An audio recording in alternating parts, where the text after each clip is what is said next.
Aksi pencurian pakaian dalam wanita terjadi di permukiman padat penduduk Jalan Haji Jusin, Gang Muhtar, Kecamatan Ciracas, Jakarta Timur. Pelaku yang melancarkan aksinya seorang diri ini terekam jelas dalam kamera pengawas atau CCTV.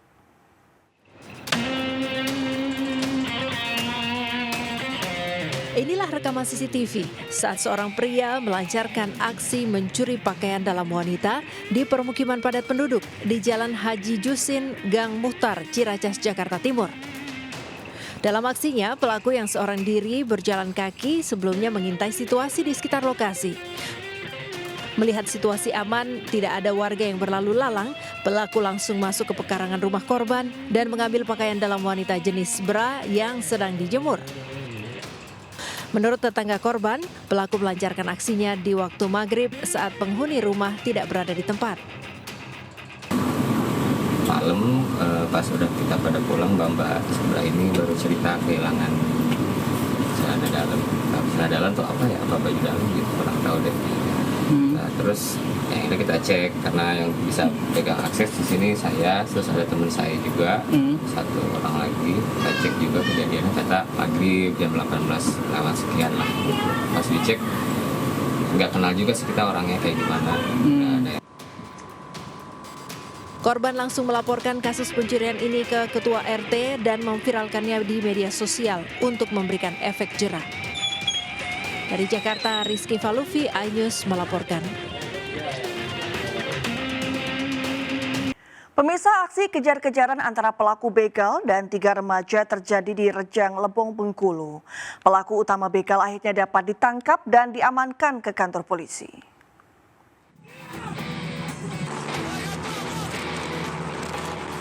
Tiga remaja mengejar pelaku begal di Jalan Lintas Curup Lubuk Linggau di Kecamatan Selupung Rejang, Kecamatan Rejang Lebong, Provinsi Bengkulu.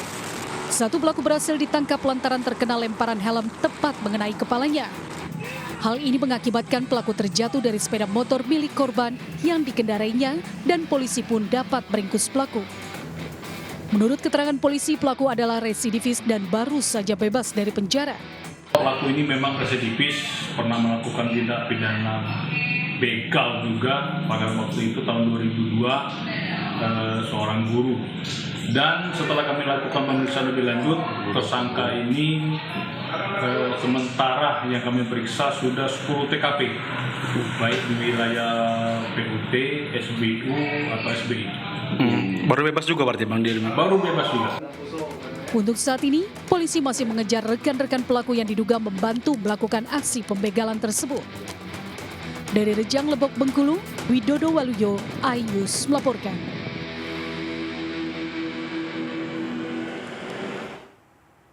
Seorang pria di Majalengka, Jawa Barat nekat membakar mobil dan rumah milik mantan istrinya. Motif pembakaran diduga akibat sakit hati karena selalu ditolak rujuk kembali oleh sang mantan istri.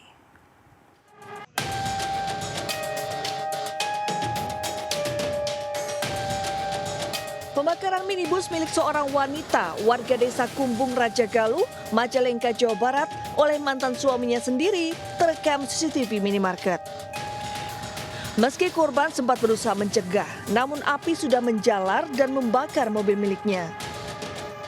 Setelah api menyala, pelaku langsung melarikan diri, meninggalkan korban yang panik. Tak puas hanya membakar mobil mantan istrinya sendiri, pelaku juga nekat membakar rumah korban. Pasca pembakaran, korban bernama Yeni melaporkan kasus yang dialaminya ke Polsek Raja Galuh. Kepada polisi, korban mengaku sering mendapatkan kekerasan yang dilakukan Asikin, mantan suaminya itu saat tengah mabuk berat. Aksi pembakaran yang dilakukan Asikin diduga kuat karena sakit hati karena selalu ditolak rujuk kembali oleh sang mantan istri. Menerima SMS dari mantan suaminya, Saudara Ikin Sodikin, yang menyatakan bahwa dia ingin rujuk. Nah, ternyata dari pihak korban tidak mau untuk melaksanakan untuk rujuk. Berhubung mungkin ada sesuatu hal lah yang sudah tidak cocok lah. Hingga saat ini pihak kepolisian sektor Raja Galuh dan Polres Majalengka masih melakukan pengejaran terhadap pelaku yang melarikan diri. Dari Majalengka, Jawa Barat, Muhammad Zaini Johaidi, iNews melaporkan. Diduga hilang kendali saat melaju kencang, sebuah mobil Porsche terbang dan menabrak warung di sebelah kantor Samapta Polrestabes Medan. Akibatnya 1 unit minibus dan warung rusak parah.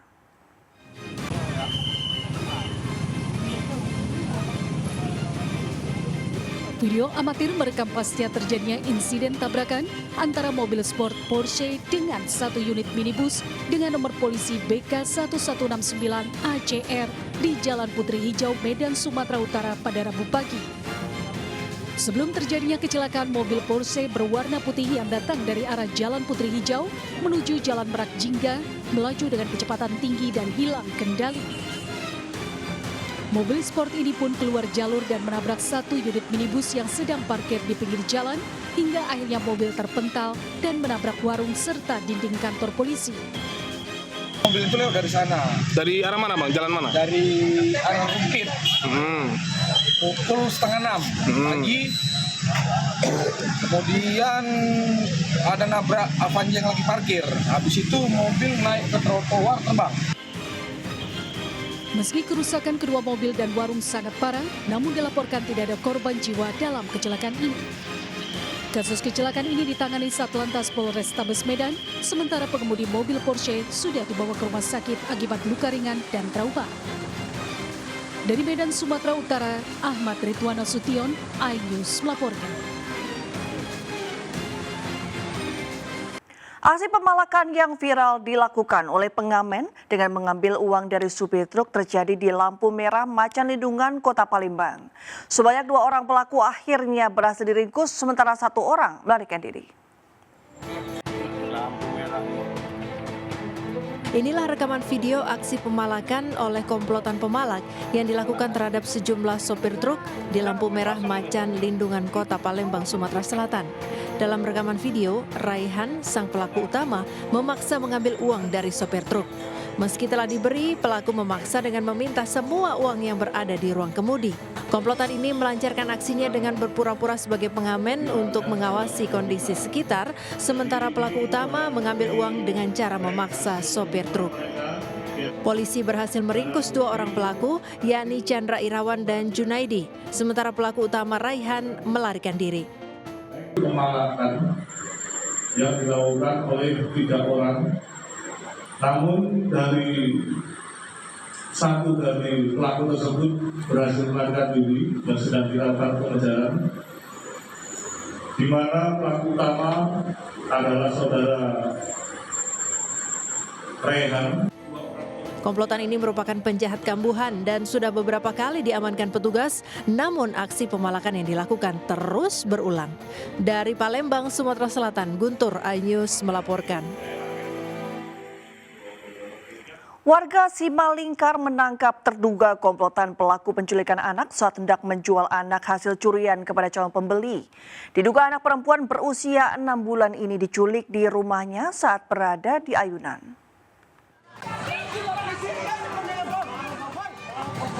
Penculikan anak. Ini dia orangnya. Video amatir ini merekam detik-detik warga Simalingkar menangkap 3 orang terduga pelaku pencurian tepat di depan Pasar Simalingkar, Jalan Jahe Raya, Medan, Sumatera Utara. Ketiga pelaku bahkan terlibat kejar-kejaran dengan warga dan baru tertangkap tepat di depan Pasar Simalingkar. Diduga bayi perempuan berusia 6 bulan diculik oleh terduga komplotan saat berada di ayunan di depan rumahnya yang lepas dari pengawasan. Warga sekitar lokasi mengatakan terduga pelaku ditangkap masyarakat ketika hendak melakukan transaksi jual beli anak dengan calon pembeli. Orang tua bayi yang mengetahui kabar adanya penculikan anak langsung menuju lokasi dan mendapati anaknya yang diduga hendak dijual ke orang lain. Itu anaknya udah diculik dari hari Jumat, baru penculiknya bawa ke sini katanya kalau nggak salah mau transaksi gitu. Ada berapa orang yang diamankan? 3 orang. Cewek, 1 cowok. Para pelaku sempat menjadi sasaran amukan warga yang geram dengan tindakan pelaku yang meresahkan. Usai ditahan, kasus penculikan anak dengan ketiga terduga pelaku ditangani unit PPA Polrestabes Medan. Dari Medan, Sumatera Utara, Ahmad Ridwan Nasution, iNews melaporkan. Satreskrim Polrestabes Medan mengungkap kasus perdagangan bayi berusia 11 bulan yang dijual ayah kandungnya sendiri melalui media sosial.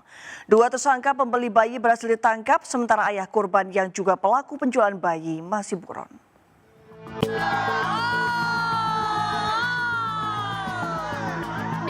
Inilah video amatir milik warga yang merekam penangkapan 2 tersangka perdagangan bayi di Kota Medan, Sumatera Utara. Warga yang kesal terus berupaya menghakimi kedua tersangka.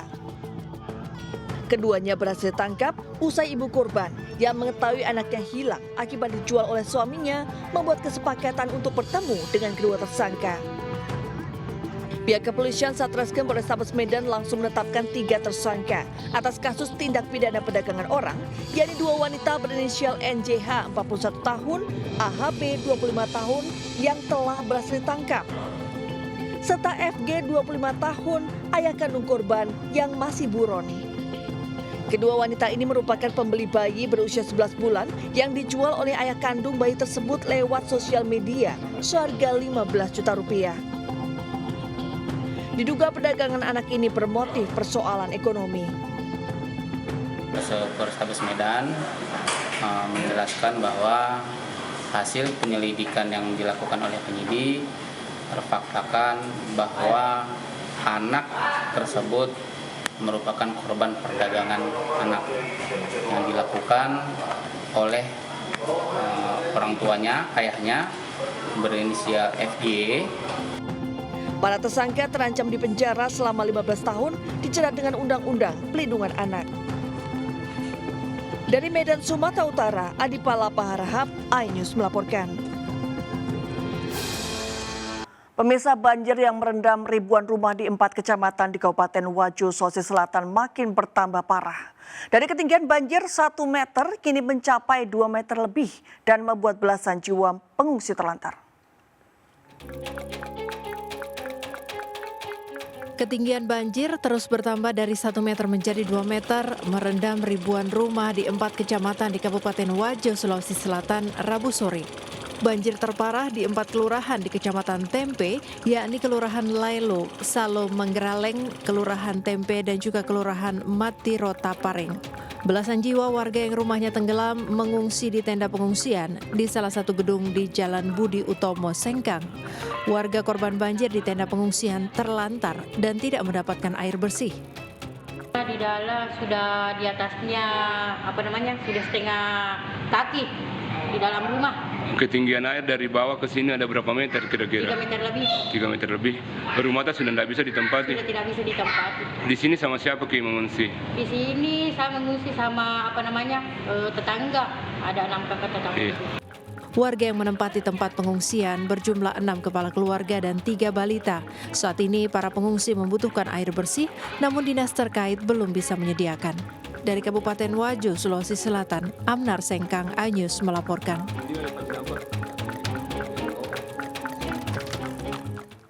Pemirsa, Gunung Api Lewotolo di Flores, Kabupaten Lembata, NTT kembali erupsi dengan tinggi abu 900 meter dari kawah mulut gunung dan disertai 81 kali letusan.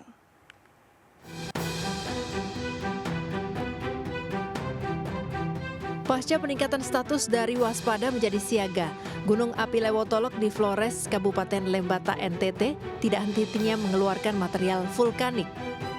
Hingga Rabu pagi, Gunung Lewotolok kembali erupsi sebanyak 81 kali letusan disertai gemuruh dengan ketinggian abu vulkanik 500 hingga 900 meter. Hingga saat ini status Gunung Lewotolok siaga atau level 3. Teramati 81 kali gempa erupsi dengan tinggi kolom abu tercatat 100 hingga 900 meter di atas puncak. Letusan ini disertai dengan gemuruh lemah dengan serta lontaran lava pijar masih di area kawah atau puncak. Pihak vulkanologi meminta warga agar tetap tenang dan tidak melakukan aktivitas 2 km dari kaki gunung api Ile Lewotolok. Hingga saat ini, warga 2 desa yang terdampak erupsi masih memilih bertahan menunggu instruksi Pemda Lembata untuk dievakuasi ke tempat yang lebih aman. Dari Lembata, NTT, Joni Nura, iNews melaporkan.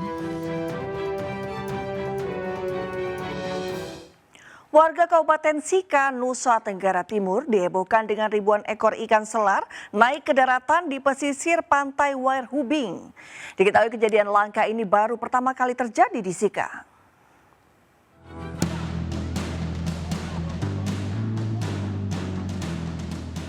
Ribuan ekor ikan selar naik ke daratan di pesisir pantai Wairhubing di Kecamatan Kanai, Kabupaten Sika, Nusa Tenggara Timur. Puluhan warga sibuk memasukkan ikan yang bertebaran di pesisir pantai ke dalam ember-ember dan boks ikan. Bukan hanya warga Wairhubing saja yang memanen ikan sepuasnya, tapi juga warga yang datang dari lokasi lain yang letaknya cukup jauh. Kemarin itu yang ikan-ikan pelagis kecil itu banyak naik, itu memang karena pergerakan makanan ikan yang dibawa arus sampai dengan di daerah pesisir. Sehingga dengan naiknya pola arus yang ada itu, naiknya zooplankton maupun plankton, maka diikuti dengan ikan-ikan itu mencari makan. Dan dengan kondisi ini orang awam mungkin ini fenomena alam. Sebenarnya ini karena pergerakan makanan alami yang ada di laut. Diketahui peristiwa ribuan ekor naik ke daratan baru pertama kali terjadi di Sika. Dari Sika, Nusa Tenggara Timur, Joni Nura, iNews melaporkan. Pemirsa, seekor sapi tercebur di sumur dengan kedalaman hampir 7 meter di Klaten, Jawa Tengah. Proses evakuasi berjalan dramatis karena terpaksa mendatangkan tim damkar.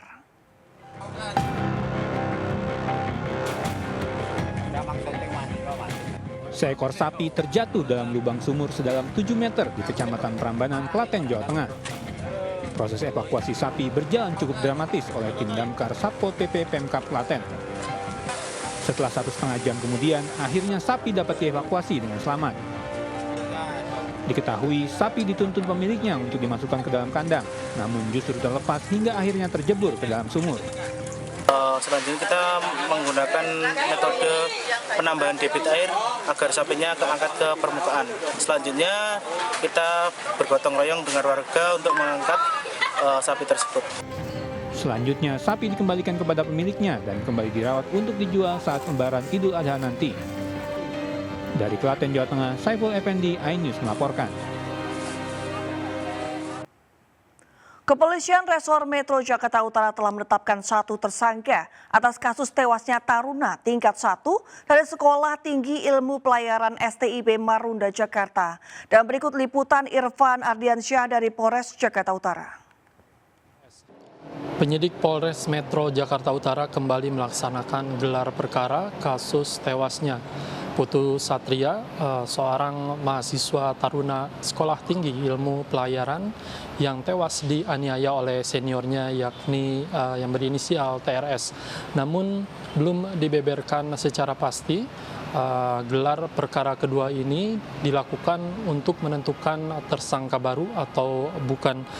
Tetapi Polres Metro Jakarta Utara ini tidak menutup kemungkinan bakal ada tersangka baru dalam kasus tewasnya Putu Satria ini. Dan sampai dengan saat ini pihak penyidik dari Polres Metro Jakarta Utara terus melakukan pendalaman termasuk menyingkronkan keterangan para saksi dengan rekaman CCTV serta melibatkan para ahli. Baru ada 1 tersangka yang sudah ditahan di Polres Metro Jakarta Utara, yakni pelaku utama yang berinisial TRS. Dan dari keterangan Kapolres Metro Jakarta Utara, Gideon Arif Setiawan ini mengatakan bahwa tersangka ini sudah dilakukan penahanan di Polres Metro Jakarta Utara dan dijerat dengan pasal 338 Jungto Subsider, pasal 351 ayat 3 KUHP dengan ancaman penjara maksimal 15 tahun penjara.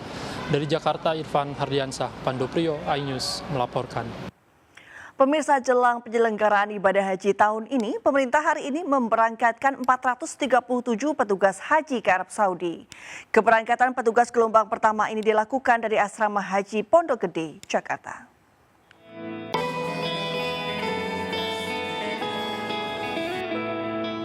Apel pagi petugas penyelenggara ibadah haji PPIH Arab Saudi di embarkasi Asrama Haji Pondok Gede, Jakarta menandai dimulainya tugas pelayanan jemaah haji Indonesia. Dengan slogan Haji Ramah Lansia, nantinya petugas haji akan memberikan 13 jenis layanan kepada jemaah, mulai dari petugas pendamping lansia dan disabilitas hingga perlindungan jemaah haji. Secara umum gini ya, kita kan yang secara ini kan seperti layanan konsumsi, akomodasi, catering, layanan armusna, kemudian layanan lansia, transportasi, layanan ibadah haji, kemudian pendataan, kemudian juga dari sisi informasi kedatangan, itu semuanya kita menjadi bagian dari layanan ya. Jadi semua bisnis proses yang harusnya dilakukan oleh, kalau kita lihat kan bisnis proses jamaah haji itu kan tidak hanya di luar negeri, tapi juga dalam negeri, mulai dari proses pemberangkatan di embarkasi sampai di sana, itu semua sudah kita persiapkan dengan sebaik-baiknya. Keberangkatan petugas haji Arab Saudi gelombang pertama ini berjumlah 437 orang yang terdiri dari petugas Kementerian Agama dan Kementerian Kesehatan. Petugas akan terbang ke Jeddah, Arab Saudi menggunakan maskapai Garuda Indonesia dengan nomor penerbangan GA980. Selanjutnya 414 petugas haji gelombang kedua akan diberangkatkan mulai 15 Mei mendatang. Petugas haji Arab Saudi akan bertugas sampai dengan 23 Juli mendatang. Dari Jakarta, Suhud Nur Fadli, iNews melaporkan. Pemirsa, RCTI menggelar turnamen sepak bola bertajuk RCTI Premium Sports yang akan digelar di Jakarta International Stadium, JIS 30 Mei hingga 2 Juni 2024. Dalam ajang bergengsi ini, RCTI bekerjasama dengan Nine Sport dengan menghadirkan 4 klub raksasa yang berasal dari 2 negara ASEAN, yakni Indonesia dan Malaysia.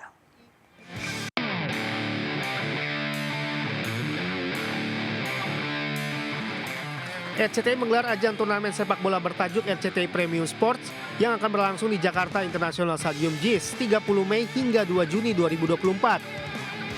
Turnamen ini akan diikuti 4 tim raksasa Asia Tenggara seperti Persija Jakarta, PSIS Semarang, Selangor FC Malaysia, dan Sabah FC Malaysia. Turnamen ini akan disiarkan secara langsung melalui RCTI, MNC Vision, K-Vision, serta Vision Plus. Untuk pemesanan tiket dijual melalui loket.com.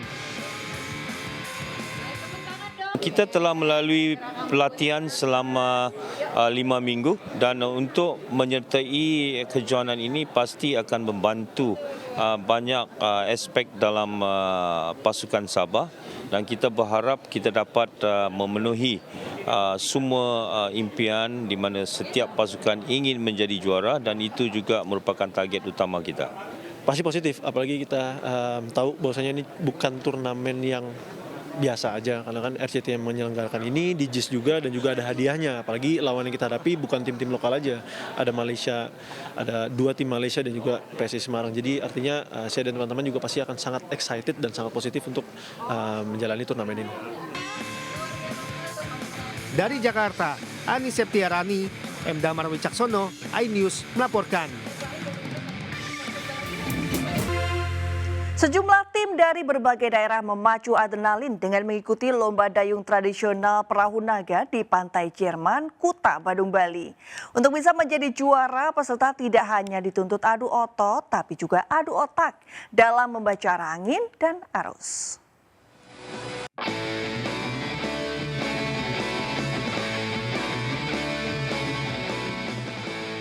Seperti inilah keseruan lomba dayung tradisional perahu naga yang berlangsung di Pantai Jerman di kawasan wisata Kuta, Badung, Bali. Sejumlah tim dari beberapa daerah di Pulau Jawa dan Bali saling beradu cepat menaklukkan lintasan sepanjang 600 meter menuju garis finish. Karena lomba digelar di kawasan pantai, setiap tim yang berjumlah 12 orang tidak hanya dituntut mengandalkan kekuatan otot dan stamina fisik yang mumpuni hingga garis finish.